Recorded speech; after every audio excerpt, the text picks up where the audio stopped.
నిజంగా అండి ఆ రోజుల్లో ఆర్టిస్టుల మధ్య ఇంత సహృద్భావం ఉండేదండి.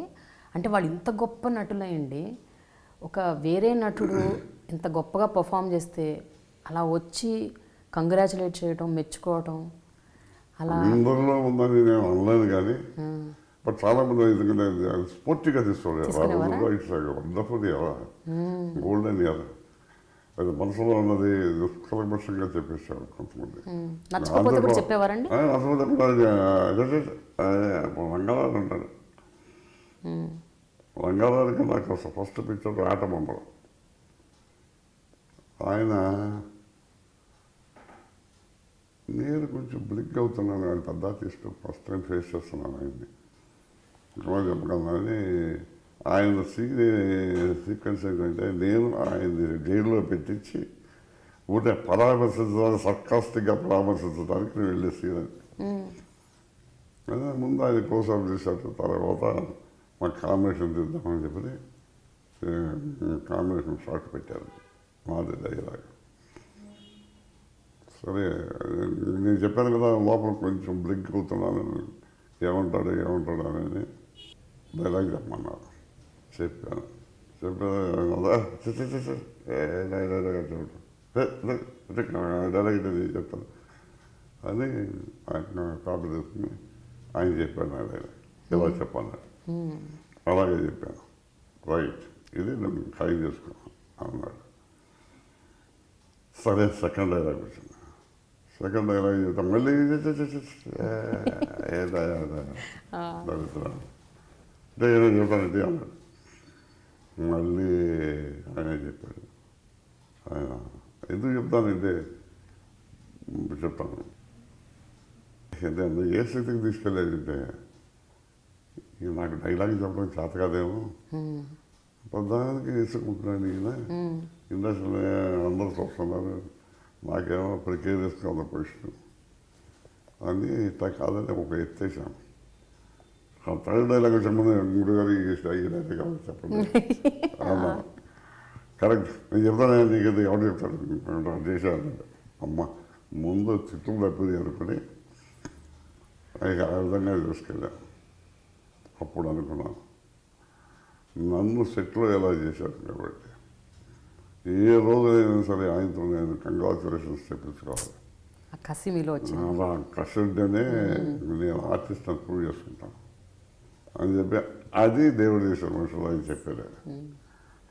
సక్సెస్ అనుకుని ఆ విధంగా మీరు అన్నారే అంత సఫలత్వంతో చెప్తారని ఆయన ఆయన ఆయన మనసు ఎంత చిన్న ఆర్టిస్ట్ కానీ బాగా చెప్తే ఆ విధమైన మెచ్చుకుంటాడు. అదే మాకపోతే తన అసెస్ని మాట్లాడాడు. అలాంటి మనస్తత్వం అయింది. చాలా చిన్నపిల్లవాడి మనస్తత్వం. అలా ఎంత గొప్ప ఆర్టిస్టో అంత చిన్నపిల్లవాడి మనస్తత్వం. ఆ విధంగా తర్వాత మా ఇద్దరికి మా పోటీ సంసార సాగం చదువుకి నేను పోటీ చదివి ఆయన ఉండబట్టంగా ఆయన నా దగ్గర తెలుసుకుని నా మీదగా పోటీ వస్తున్నారు. అది ఊరికంటే నేను స్వతంత్రంగా ఇది మీరు పెద్ద తీసుకుని మిమ్మల్ని మిట్టం చేయటం తప్ప కదా నేను తట్టుకోలేకపోతున్నాను ఒకటి చేస్తానంటే అన్నారు. అంత సహోదరు. ఆ విధంగా హెల్దీ కాంపిటీషన్ ఉండేదండి. దాంట్లో జల్సీ కాదు, హెల్దీ. ఒకరికొకరు అంటే ఆయన పక్కవాడికి చెబుతుండేవాడు, ఆయన కొంచెం నేను బాగా చేయాలనుకున్నాను. తప్పేం లేదు, ఇట్స్ ఎ కాంపిటీషన్. ఆ విధంగా హెల్దీగా ఉండేది. ఇప్పటికంటే కూడా ఇప్పుడు ఎక్కడ ఇవన్నీ లేదంటారా? ఇప్పుడు ఏముందో ఇప్పుడు నేను ఇండస్ట్రీలో పెద్దగా లేదు కనుక ఇప్పుడు నేను మాట్లాడితే అందరూ నన్ను తప్పడతారు. ఎందుకు నేను కూడా ఇండస్ట్రీలో ఉంటే మీరు పెద్దవారు, మీరు పట్టర్లేండి. ఒకటే సెంటెన్స్ చెప్తాను. ఆ రోజుల్లో మేము కళ కోసం చూసుకునే కాసుల కోసం చూసుకోలేదు. ఎంతసేపు ప్రజల హృదయాల్లో చిరస్థాయి స్థానం ఏర్పరచుకోవాలి, మన ఆర్టిస్ట్గా అంత పేరు ప్రఖ్యాతులు తెచ్చుకోవాలి. నేను తాపత్రయపడ్డాను. నేను ఈ రోజుల్లో నేను నాకు ఎవరి దగ్గర ఏదో టైం వచ్చింది, నాకు డబ్బులు సంపాదిద్దామనే దృష్టిలో ఉన్నాను కదా. కానీ ఆ రోజులు మేము అట్లా చూసుకోలేదు. డబ్బులుగా చూసుకుంటే మా రంగారావు 2 ఫీల్డ్ని ఏదైనా టాలెంట్ తెలుగు ఎంత సంపాదించి ఉండాలి. ఆయన అసలు మన డబ్బుల కోసం చూసుకోలేదు. ఇంకా పేరు పేరు పేరు అలాగే మరి మహానటుడు అనిపించుకోవాలి. అదే ఆయన కోవలోనే నేను అలా ట్రై చేశాను. పైపచ్చు నాకు ఇంకో అడ్వాంటేజ్ అయిన తర్వాత నేను బిగినింగ్ డేస్ నెంబర్ ఆఫ్ పిక్చర్లు చూస్తుండేవాడిని.